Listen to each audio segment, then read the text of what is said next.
Assalamualaikum warahmatullahi wabarakatuh. Waalaikumsalam warahmatullahi wabarakatuh. Perkenalkan, saya Naina Puspita Anggraini dari Fakultas Ilmu Sosial dan Ilmu Politik, Prodi Administrasi Publik, Universitas Profesor Dr. Mustopo Beragama. Di sini saya akan membahas tentang pembangunan daerah.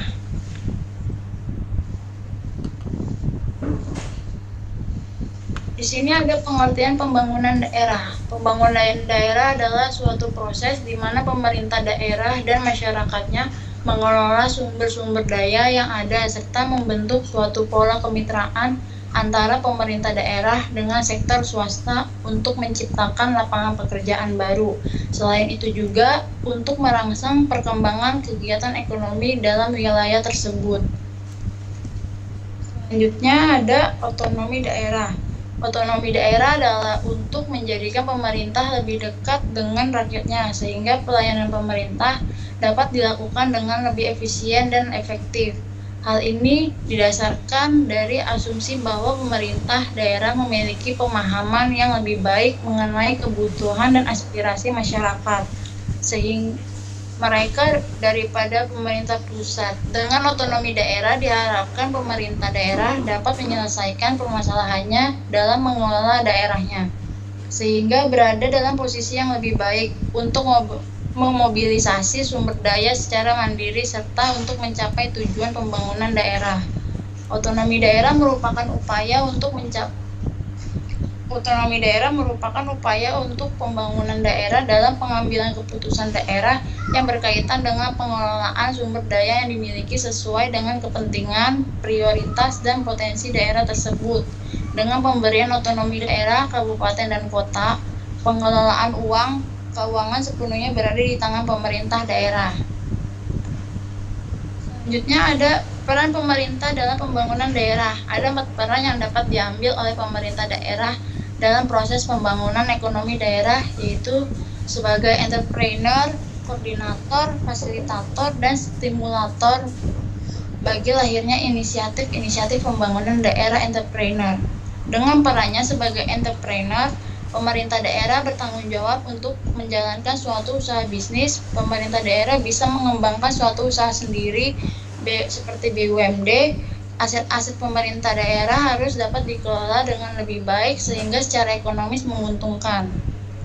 Lalu yang koordinator, pemerintah daerah dapat bertindak sebagai koordinator untuk menetapkan kebijakan atau mengusulkan strategi-strategi bagi pembangunan di daerahnya. Perluasan dari peranan ini dalam pembangunan ekonomi bisa melibatkan kelompok-kelompok dalam masyarakat dalam proses pengumpulan dan pengevaluasian informasi ekonomi. Misalnya tingkat kesempatan kerja, angkatan kerja, pengangguran, dan sebagainya. Lalu kalau fasilitator, pemerintah daerah dapat mempercepat pembangunan melalui perbaikan lingkungan di daerahnya. Hal ini akan mempercepat proses pembangunan dan prosedur perencanaan serta pengaturan penetapan daerah zoning yang lebih baik. Lalu ada stimulator, pemerintah daerah dapat menstimulasi penciptaan dan pengembangan usaha melalui tindakan-tindakan khusus yang akan mempengaruhi perusahaan-perusahaan untuk masuk ke daerah tersebut dan menjaga agar perusahaan yang telah ada tetap berada di daerah tersebut. Lalu di sini ada tujuan pembangunan daerah. Misi yang pertama, mewujudkan kehidupan masyarakat yang maju dan berkualitas, didukung sarana dan prasarana kehidupan yang layak dan memadai dengan tujuan seperti meningkatkan kualitas pendidikan dan angka partisipasi serta menumbuhkan peran serta masyarakat dalam penyelenggaraan pendidikan formal dan informal. Lalu seperti meningkatkan kualitas pelayanan dan akses layanan kesehatan masyarakat, seperti meningkatkan jumlah dan kualitas perumahan atau pemukiman dan lingkungan hidup, seperti meningkatkan ketersediaan fasilitas publik, pelayanan transportasi, dan komunikasi.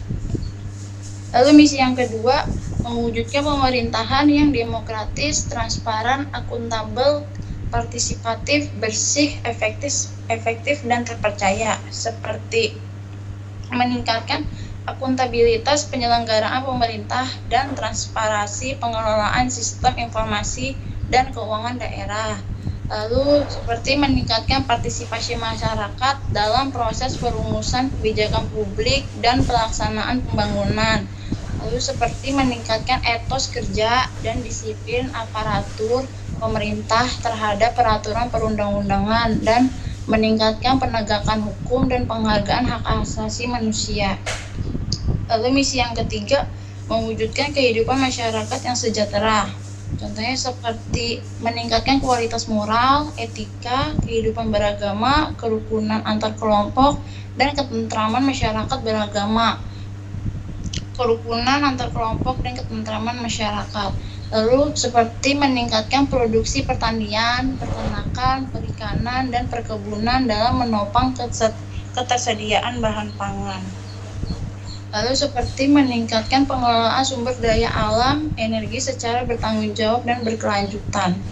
Lalu seperti meningkatkan pendapatan dan daya beli masyarakat melalui perluasan lapangan kerja, pengembangan peluasan usaha mikro, kecil, dan menengah UMKM, koperasi, industri kecil, dan perdagangan, serta meningkatkan penanaman modal atau investasi. Selanjutnya ada strategi pembangunan ekonomi daerah. Jadi, yaitu yang pertama strategi pengembangan fisik dan lokalitas melalui pengembangan program perbaikan kondisi fisik atau lokalitas daerah yang ditujukan untuk kepentingan pembangunan industri, dan perdagangan. Pemerintah daerah akan berpengaruh positif bagi pembangunan dunia usaha daerah. Secara khusus, tujuan strategi pembangunan fisik atau lokalitas ini adalah untuk menciptakan identitas daerah atau kota, memperbaiki basis pesona atau kualitas hidup masyarakat, dan memperbaiki daya tarik pusat kota dalam upaya memperbaiki dunia usaha daerah. Yang kedua, strategi pengembangan dunia usaha. Pengembangan dunia usaha merupakan komponen penting dalam perencanaan pembangunan ekonomi daerah karena ada daya tarik kreasi atau daya tahan kegiatan dunia usaha merupakan terbaik untuk menciptakan perekonomian daerah yang sehat. Yang ketiga, strategi pengembangan sumber daya manusia. Sumber daya manusia merupakan aspek yang paling penting dalam proses pembangunan ekonomi. Oleh karena itu, peningkatan kualitas dan keterampilan sumber daya manusia adalah suatu keniscayaan. Yang keempat, lalu ada strategi pengembangan ekonomi masyarakat. Kegiatan pengembangan masyarakat ini merupakan kegiatan yang ditujukan untuk mengembangkan suatu kelompok masyarakat tertentu di suatu daerah. Dalam bahasa populer sekarang ini sering disebut atau dikenal dengan kegiatan pemberdayaan masyarakat. Kegiatan-kegiatan seperti ini berkembang marak di Indonesia belakangan ini karena ternyata kebijakan umum ekonomi yang ada tidak mampu memberikan manfaat bagi kelompok-kelompok masyarakat tertentu. Tujuan kegiatan ini adalah untuk menciptakan manfaat sosial, misalnya melalui penciptaan proyek-proyek padat karya untuk memenuhi keuntungan dan usahanya. Dan terakhir ada hubungan keuangan antara pemerintah pusat dan pemerintah daerah. Poin pertama yaitu Presiden selaku kepala pemerintah memegang kekuasaan pengelolaan keuangan negara yang merupakan bagian kekuasaan pemerintah.